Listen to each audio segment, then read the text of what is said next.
Hi friends, ഇന്നത്തെ നമ്മുടെ കൊച്ചു വീഡിയോയിലേക്ക് എല്ലാ കൂട്ടുകാർക്കും സ്വാഗതം.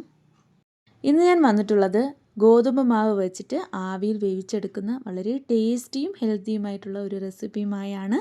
വളരെ പെട്ടെന്ന് നമുക്കിത് തയ്യാറാക്കിയെടുക്കാം. വീട്ടിലുള്ള ഇൻഗ്രീഡിയൻസ് വെച്ചിട്ടാണ് നമ്മളിത് തയ്യാറാക്കിയെടുക്കുന്നത്. കുട്ടികൾക്കും മുതിർന്നവർക്കൊക്കെ ഒരുപാട് ഇഷ്ടപ്പെടുന്ന നല്ല ടേസ്റ്റി ആയിട്ടുള്ള ഈ ഒരു റെസിപ്പി എങ്ങനെയാണ് തയ്യാറാക്കിയെടുക്കാമെന്ന് നോക്കാം. അപ്പോൾ വീഡിയോ സ്കിപ്പ് ചെയ്യാതെ മുഴുവനായി കാണണം. വീഡിയോ ഇഷ്ടമാകുമെങ്കിൽ വീഡിയോ ലൈക്ക് ചെയ്ത് നിങ്ങളുടെ ഫ്രണ്ട്സിനും ഫാമിലിക്കും ഒക്കെ ഷെയർ ചെയ്ത് കൊടുക്കണം. അതുപോലെ നമ്മുടെ ചാനൽ സബ്സ്ക്രൈബ് ചെയ്യാതെ കാണുന്ന കൂട്ടുകാർ ആരെങ്കിലും ഉണ്ടെങ്കിൽ ചാനൽ ഒന്ന് സബ്സ്ക്രൈബ് ചെയ്ത് അടുത്തുള്ള ബെല്ലൈക്കണിൽ ഓൾ എന്ന ബെല്ലൈക്കൺ കൂടി പ്രസ് ചെയ്ത് കൊടുക്കണം. വളരെ ഹെൽത്തിയായ ഈ റെസിപ്പി തയ്യാറാക്കുന്നതിനായി ആദ്യം ഒരു മിക്സിയുടെ ജാർ എടുക്കാം. അതിലേക്ക് 1 കപ്പ് തേങ്ങ ചിരകിയത് ചേർക്കാം. ഇനി അതേ കപ്പിൻ്റെ അളവിൽ 2 കപ്പ് വെള്ളം ചേർക്കാം. എന്നിട്ടിത് നമുക്ക് നന്നായിട്ടൊന്ന് അരച്ചെടുത്തിട്ട് വരാം. ഇതിൽ നിന്നും തേങ്ങാപ്പാൽ എടുക്കുന്നതിന് വേണ്ടിയിട്ടാണ്. അപ്പോൾ നല്ല പേസ്റ്റ് പോലെ തന്നെ അരച്ചെടുക്കാം. ഇപ്പോഴിതാ അരച്ചെടുത്തിട്ടുണ്ട്. ഇതിൽ നിന്നും പാലെടുക്കുന്നതിന് വേണ്ടിയിട്ട് ഒരു പാത്രം വയ്ക്കാം. അതിൻ്റെ പുറത്തേക്ക് ഒരു അരിപ്പ വെച്ചിട്ട് അരച്ചെടുത്തിട്ടുള്ളത് അതിലേക്ക് ഒഴിക്കാം. ഇതേപോലെ ഒരു അരിപ്പ ഉണ്ടെങ്കിൽ നമുക്ക് എളുപ്പത്തിൽ തേങ്ങാപ്പാൽ എടുക്കാനായിട്ട് പറ്റും. ഇത് ഡബിൾ നെറ്റുള്ള അരിപ്പയാണ്, അതുകൊണ്ട് തന്നെ തേങ്ങാപ്പാൽ വളരെ ഈസി ആയിട്ട് എടുക്കാനായിട്ട് പറ്റും. ഇപ്പോഴിതാ വളരെ എളുപ്പത്തിൽ തേങ്ങാപ്പാൽ സെപ്പറേറ്റ് ആക്കി എടുത്തിട്ടുണ്ട്. നല്ല തിക്കായിട്ടാണ് ഈ തേങ്ങാപ്പാൽ ഉള്ളത്. വെള്ളം ഒഴിക്കാതെ 2 കപ്പ് വെള്ളം ഒഴിച്ചിട്ടാണ് നമ്മളിത് തയ്യാറാക്കിയെടുത്തത്. ഇനി ഒരു പാൻ അടുപ്പത്തേക്ക് വെക്കാം. പാൻ ചൂടാകുമ്പോഴേക്കും ഇതിലേക്ക് കുറച്ച് നെയ്യ് ചേർക്കാം. നെയ്യ് ചൂടായി വരുമ്പോഴേക്കും 1.5 ടേബിൾ സ്പൂൺ കാഷ്യൂ നട്ട് ചെറുതായി മുറിച്ച് ഇതിലേക്ക് ചേർക്കാം. ഇതൊരു ബ്രൗൺ കളർ ആകുന്നത് വരെ നന്നായിട്ടൊന്ന് വറുത്തെടുക്കാം. ബ്രൗൺ കളർ ആയി വരുമ്പോഴേക്കും 1.5 ടേബിൾ സ്പൂൺ ഉണക്കമുന്തിരി കൂടി ഇതിലേക്ക് ചേർക്കാം. എന്നിട്ട് ഇതും കൂടി നന്നായിട്ടൊന്ന് വറുത്തെടുക്കാം. ഉണക്കമുന്തിരി നന്നായി ഫ്രൈ ആയതിനു ശേഷം നെയ്യിൽ നിന്ന് നമുക്കിത് മാറ്റാം. ഇനി പാനിൽ കുറച്ച് നെയ്യ് ബാക്കിയുണ്ട്.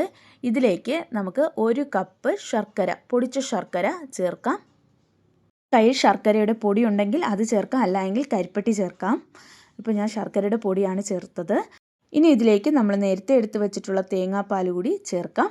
സ്റ്റവിൻ്റെ ഫ്ലെയിം നന്നായിട്ട് കുറച്ച് വയ്ക്കാം. എന്നിട്ട് ഇത് നന്നായിട്ടൊന്ന് മിക്സ് ചെയ്ത് കൊടുക്കാം. നമ്മുടെ ഈ ശർക്കര ഒന്ന് അലിഞ്ഞ് കിട്ടണം, അത്ര മാത്രം മതി. തിളപ്പിക്കുകയൊന്നും വേണ്ട. ചിലപ്പോൾ തിളപ്പിക്കുമ്പോൾ പിരിഞ്ഞു പോകാൻ ചാൻസ് ഉണ്ട്. അതുകൊണ്ട് ചെറിയ തീയിൽ വെച്ചിട്ട് ഇതൊന്ന് ചൂടായി വരുമ്പോഴേക്കും സ്റ്റൗ ഓഫ് ചെയ്ത് നന്നായിട്ടൊന്ന് മിക്സ് ചെയ്ത് കൊടുക്കുമ്പോൾ ശർക്കര അലിഞ്ഞ് കിട്ടും. ഇപ്പോൾ ശർക്കരയും തേങ്ങാപ്പാലും ഒക്കെ ചേർന്ന് ശർക്കര നന്നായി അലിഞ്ഞ് കിട്ടിയിട്ടുണ്ട്. അതൊരു പാത്രത്തിലേക്ക് മാറ്റി തണുക്കാനായി വയ്ക്കാം.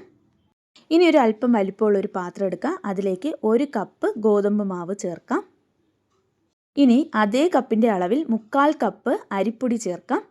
നമ്മൾ ഏത് കപ്പിലാണോ ഗോതമ്പ് മാവ് അളന്നെടുക്കുന്നത് അതേ കപ്പിൽ തന്നെ അരിപ്പൊടിയും എടുക്കണം. ഇനി ഇതിലേക്ക് കുറച്ച് ഉപ്പ് ചേർക്കാം. ഇനി 1/2 ടീസ്പൂൺ ബേക്കിംഗ് സോഡ കൂടി ചേർത്ത് കൊടുക്കാം. ഇനി വേണ്ടത് ഏലക്കയുടെ പൊടിയാണ്. ഞാനിവിടെ ഒരു 1/2 ടീസ്പൂൺ ഏലക്കയുടെ പൊടി ചേർത്തിട്ടുണ്ട്. ഏലക്കയുടെ പൊടി ഉണ്ടെങ്കിൽ ഈ സമയത്ത് ചേർക്കാം. ഏലക്കയുടെ പൊടി ഇല്ല എങ്കിൽ നമ്മൾ നേരത്തെ തേങ്ങ അരച്ചില്ലേ, അതോടൊപ്പം 3 ഏലക്ക ചേർത്തിട്ട് തേങ്ങ അരച്ചെടുത്താൽ മതിയാകും. സ്പൂൺ കൊണ്ട് മാവ് നന്നായി മിക്സ് ചെയ്ത് കൊടുത്തതിന് ശേഷം നമ്മൾ നേരത്തെ ശർക്കരയും തേങ്ങാപ്പാലും ചേർത്ത് തയ്യാറാക്കി വെച്ചിട്ടുള്ള ആ ഒരു കൂട്ട് ഈ മാവിലേക്ക് ഒഴിച്ചു കൊടുക്കാം. എന്നിട്ട് നന്നായിട്ടൊന്ന് മിക്സ് ചെയ്ത് കൊടുക്കാം. കട്ടകളൊന്നും ഇല്ലാതെ ഇതൊന്ന് മിക്സ് ചെയ്യാം. അതിനായിട്ട് ഇതുപോലത്തെ ഒരു വിസ്ക് വെച്ചിട്ട് മിക്സ് ചെയ്താൽ നല്ലപോലെ നമുക്ക് മിക്സായി കിട്ടും. കട്ടകളൊന്നും തന്നെ കാണില്ല. ഇപ്പോഴിത് നല്ല സ്മൂത്തായി തന്നെ മിക്സ് ചെയ്തിട്ടുണ്ട്. ഒട്ടും തന്നെ കട്ടകളില്ല. ഇതുപോലെ മിക്സ് ചെയ്തെടുക്കാം. അടുത്തതായി ഇതിലേക്ക് നമ്മൾ നേരത്തെ വറുത്ത് വെച്ചിട്ടുള്ള കശുവണ്ടിയും ഉണക്കമുന്തിരിയും ചേർക്കാം. മുഴുവൻ ചേർത്ത് കൊടുക്കണ്ട, പകുതി ചേർത്താൽ മതിയാകും. നമുക്ക് പകുതി മാറ്റി വയ്ക്കാൻ ആവശ്യമുണ്ട്. അപ്പോൾ അതും കൂടി ചേർത്തിട്ട് നന്നായിട്ടൊന്ന് മിക്സ് ചെയ്ത് വയ്ക്കാം. ഇനി പാത്രത്തിൽ കുറച്ച് വെള്ളം സ്റ്റവിലേക്ക് വയ്ക്കാം. വെള്ളം നല്ലപോലെ തിളച്ച് വരുന്നുണ്ട്. ഇനി ഇതിൻ്റെ പുറത്തേക്ക് സ്റ്റീം ചെയ്യാനുള്ള പാത്രം വയ്ക്കാം. ഇനി ഇതിലേക്ക് ബൗൾ വയ്ക്കാം. ഞാൻ ഈ ബൗളിലേക്ക് എണ്ണ പുരട്ടി വെച്ചിട്ടുണ്ട്. ഒരേ അളവിലുള്ള പാത്രം എടുക്കാം. കാണാൻ ഭംഗിക്ക് വേണ്ടിയിട്ടാണ് ഒരേ പാത്രം വയ്ക്കുന്നത്. ഇനി നമ്മൾ തയ്യാറാക്കി വെച്ചിട്ടുള്ള മാവ് ഈ ബൗളിലേക്ക് ഒഴിക്കാം. ബൗളിൻ്റെ 1/4 ഭാഗം മാത്രം മാവ് ഒഴിച്ചു കൊടുത്താൽ മതിയാകും. നിങ്ങൾക്ക് വേണമെങ്കിൽ ഇത് ഇഡലി പാത്രത്തിലും ഉണ്ടാക്കാം, അല്ലെങ്കിൽ ഒറ്റൊരു പാത്രത്തിൽ വെച്ചും ഇത് ആവി കയറ്റി വേവിച്ചെടുക്കാവുന്നതാണ്. നമ്മൾ നേരത്തെ മാറ്റി വെച്ചിട്ടുണ്ടായിരുന്നില്ലേ കശുവണ്ടിയും മുന്തിരിയും, അത് നമ്മൾ ഈ മാവിൻ്റെ പുറത്തേക്ക് ഇതുപോലെ ഗാർണിഷ് ചെയ്ത് കൊടുക്കാം. ഇനി ഈ പാത്രം അടച്ച് വെച്ച് ഹൈ ഫ്ലെയിമിൽ 10 മിനിറ്റ് വേവിച്ചെടുക്കാം. ഇത് വെന്ത് വരുന്ന സമയത്ത് നല്ലൊരു മണം വരും. ആ സമയത്ത് നമുക്കിത് തുറന്ന് നോക്കാം. ഇപ്പോൾ ഇത് 10 മിനിറ്റ് ആയിട്ടുണ്ട്. നമുക്കിത് തുറന്ന് നോക്കാം.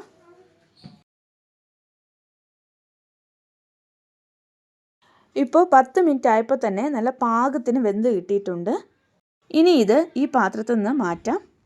അല്പം തണുക്കാനായി ഇത് മാറ്റി വയ്ക്കാം. ഈ സമയത്ത് ബാക്കിയുള്ള മാവ് ബൗളിലേക്ക് ഒഴിച്ച് വേവിക്കാനായി വെച്ചിട്ടുണ്ട്. അല്പം ഒന്ന് തണുത്തപ്പോൾ തന്നെ പാത്രത്തിൽ നിന്ന് നമ്മുടെ റെസിപ്പി വിട്ട് വരുന്നുണ്ട്. ഇപ്പോൾ അല്പം ചൂടുണ്ട്. നമുക്കിത് എന്നാലും ഡിമോൾഡ് ചെയ്തെടുക്കാം. വളരെ സിമ്പിളായിട്ട് തന്നെ ഇത് ഇളകി വന്നു. കണ്ടോ? ഇത് കാണുമ്പോൾ തന്നെ നിങ്ങൾക്ക് മനസ്സിലാവും അടിപൊളിയായിട്ട് വെന്ത് കിട്ടിയിട്ടുണ്ട്. അതുപോലെ ഇതിൻ്റെ ടേസ്റ്റും സൂപ്പറായിരുന്നു കേട്ടോ. ഇത് ഇളക്കിയെടുക്കാൻ ഒട്ടും പ്രയാസം ഉണ്ടായിരുന്നില്ല. വളരെ സിമ്പിളായിട്ട് നമ്മുടെ കയ്യിൽ തന്നെ ഇത് ഇളകി വന്നു. നല്ല സോഫ്റ്റും സ്പോഞ്ച് പോലെയാണ് ഇതുണ്ടായിരുന്നത്. കണ്ടോ? നിങ്ങൾക്ക് കാണുമ്പോൾ മനസ്സിലാകും. അല്പം ചൂടുണ്ട്, എന്നിട്ട് പോലും ഇത് നല്ല അടിപൊളിയായിട്ട് ഇളകി വന്നു. ഇതിൻ്റെ ടെക്സ്ചർ കാണുമ്പോൾ തന്നെ നിങ്ങൾക്ക് മനസ്സിലാകും. നല്ല പെർഫെക്റ്റായിട്ട് നമുക്ക് 10 മിനിറ്റിൽ തന്നെ നല്ല പോലെ വെന്ത് കിട്ടി. നമ്മളിതിലേക്ക് ചേർത്തിട്ടുള്ള ചേരുവകളെല്ലാം തന്നെ എപ്പോഴും നമ്മുടെ വീട്ടിലുള്ളതാണ്. വളരെ എളുപ്പത്തിൽ നമുക്കിത് ചെയ്തെടുക്കാം. വെറും 10 മിനിറ്റ് മാത്രം സമയം മതി. പെട്ടെന്ന് നമുക്കിത് ചെയ്തെടുക്കാം. സ്കൂൾ വിട്ട് വരുന്ന കുട്ടികൾക്ക് വേണ്ടിയിട്ട് വെറും 10 മിനിറ്റിൽ നമുക്കിത് ചെയ്യാം. അതുപോലെ നോമ്പ് തുറക്കുന്ന സമയത്തൊക്കെ നമുക്കിത് പെട്ടെന്ന് തയ്യാറാക്കി എടുക്കാവുന്നതാണ്. അതേപോലെ പെട്ടെന്നൊരു ഗസ്റ്റ് വന്നാൽ പോലും 10 മിനിറ്റിനുള്ളിൽ നമുക്കിത് തയ്യാറാക്കി എടുക്കാവുന്നതാണ്. വളരെ ടേസ്റ്റിയാണ്. അതുപോലെ നമ്മൾ ആവിയിൽ വേവിച്ചെടുത്തതുമാണ്. ഇതിൽ നമ്മൾ ഹെൽത്തി ആയിട്ടുള്ള ഇൻഗ്രീഡിയൻസ് ഒക്കെയാണ് ഇതിലേക്ക് ചേർത്തിട്ടുള്ളത്.